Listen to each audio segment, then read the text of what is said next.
What Prashant did next, let's get to know in this module.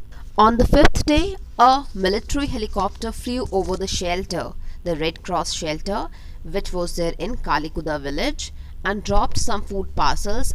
It then did not return. Afterwards, no help was received by the villagers.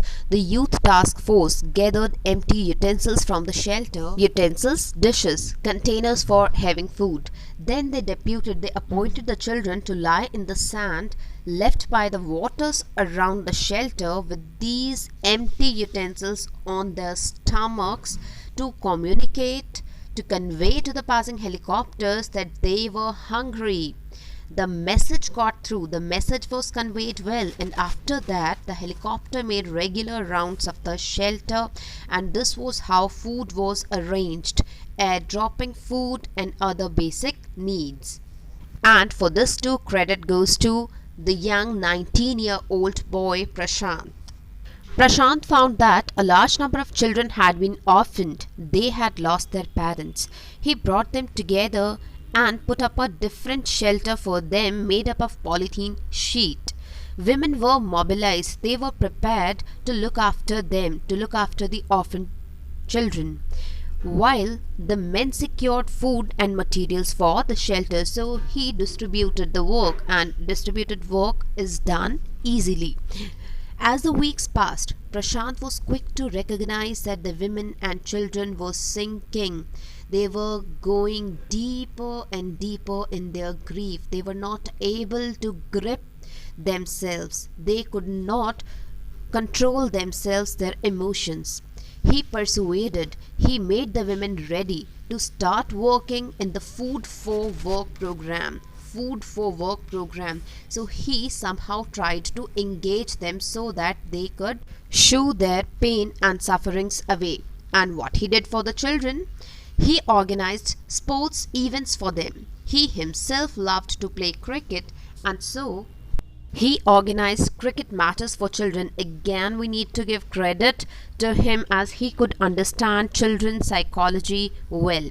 Prashant engaged with other volunteers in helping the widows and children. Here we come across a very beautiful expression, to pick up the broken pieces of their lives. He tried to bring them back to normalcy. The initial, at first, government plan was to set up institutions for orphans and widows. However, this step was successfully resisted, very important, as it was felt that in such institutions children would grow up without love. The youth task force did not like this idea, and they resisted this government plan successfully. Why? Because they thought in such institutions children would not get any love, and widows would also suffer the stigma and loneliness. Stigma is a black spot, and here we can take it for a tag, a brand, a label. Women would get a tag, they would get a label that yes, they are widows. That would of course be hurting for them. Prashant's group believed orphans should be resettled in their own community itself, possibly in new foster families where childless widows and children without adult care would be present. That means the childless families would get children, and children without parents would get parents. Without parents means orphan children would get parents. So this would be resettlement. Foster families here means the members who do not have any legal or blood ties, blood relations. It is 6 months after the devastation of the super cyclone, after the damage, after the destruction caused by the super cyclone. This time, Prashant's wounded, his hurt spirit has healed. It has recovered completely, simply because he had no time to bother about his own pain.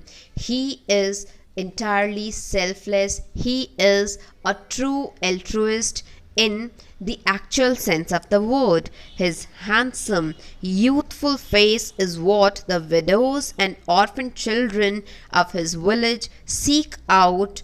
They look for most in their darkest hour of grief. When there is any suffering or they are in any trouble, they look up to Prashant, who had resettled them. I hope this is clear. Thank you for your visit.